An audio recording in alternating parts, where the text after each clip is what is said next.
ഞാൻ ഇത്രയും ആവർത്തിച്ച് പറഞ്ഞിട്ടും നിങ്ങൾക്കൊന്നും ഒരു നാണവുമില്ലേ?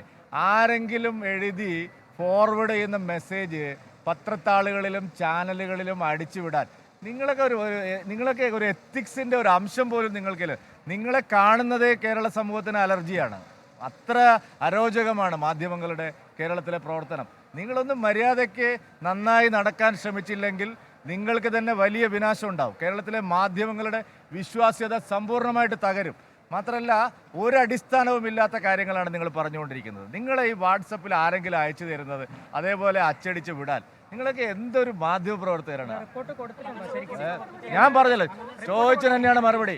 കഴിഞ്ഞ ദിവസം ഞാൻ വായിച്ചു കേൾപ്പിച്ചുതരാം. നിങ്ങൾ കുറച്ചൊക്കെ ഒരു മര്യാദ കാണിക്കണം. ഞാൻ നിങ്ങളോട് ആവർത്തിച്ച് പറയുകയാണ്, കുറച്ചൊരു മര്യാദ കാണിക്കണം. ഇല്ലെങ്കിൽ ആ മര്യാദ എന്താണെന്ന് കാണിച്ചു തരാനുള്ള വഴി ഞാൻ നിങ്ങൾക്ക് പറഞ്ഞുതരാം. ലേബി കേട്ടോളൂ, ഞാൻ കാണിച്ചു തരാം നിങ്ങൾക്ക്. കഴിഞ്ഞ ദിവസം നിങ്ങളെ ഉജ്ജ്വലമായിട്ടുള്ള മാധ്യമ പ്രവർത്തകർ അയച്ചു കൊടുത്ത സാധനമാണിത്. എല്ലാ ശിങ്കിടികൾക്കും കിട്ടിയിട്ടില്ലേ? നിങ്ങൾക്കെല്ലാം കിട്ടിയില്ലേ? നിലവിൽ ചർച്ച സംഘടനാ തിരഞ്ഞെടുപ്പുമായി അങ്ങനെ വലിയ പറഞ്ഞു ഒരു സാധനം നിങ്ങൾ ഇതിനെയൊക്കെ എന്ത് മര്യാദയാണ് നിങ്ങൾ കാണിക്കുന്നത്? എന്നിട്ട് ഞാൻ മറുപടി പറയണമെന്നാണ്.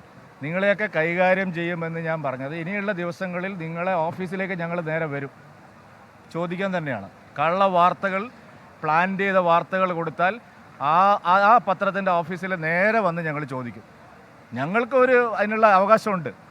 അതുകൊണ്ട് നേരെ നിങ്ങളുടെ ഓഫീസിലേക്ക്.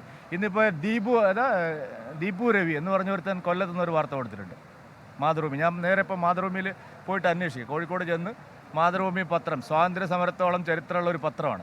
ഞാൻ അന്വേഷിക്കുകയാണ്, ആരാണ് ഇവൻ കുറച്ച് കാലങ്ങളായിട്ട് തുടങ്ങിക്കൊണ്ടിരിക്കും. അപ്പോൾ ഇതുപോലുള്ള വാർത്തകൾ കൊടുക്കുന്നത് ആരായാലും അത്തരം ആളുകളെ നേരിട്ട് വന്ന് കണ്ട് സംസാരിക്കാൻ ഞങ്ങൾ തീരുമാനിച്ചിട്ടുണ്ട്. നിങ്ങൾ അതിന് ഉത്തരം പറഞ്ഞേ മതിയാവുള്ളൂ.